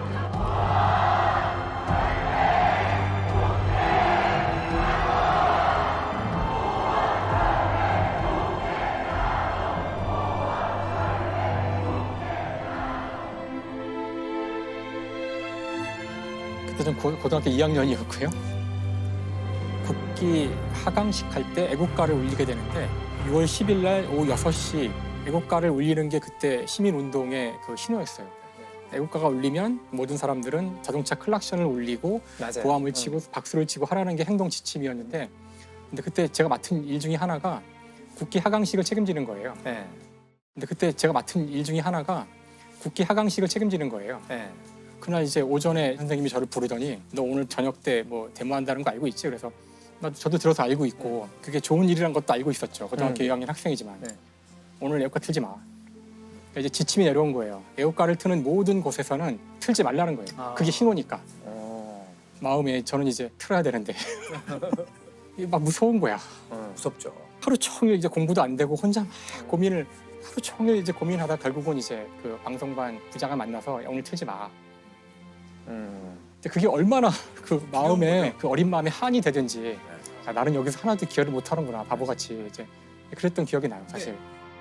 누구나 몸소 깨우치는 윤리와 정의감이라는 게 분명히 있을 거라고 생각을 해요. 그래서 제가 이제 이 이야기를 돌이켜보면서 생각을 해봤는데 또 교도관분도 만나 뵙고 이부영 의원도 만나 뵙고 다 오로지 직업 윤리와 상식이었다.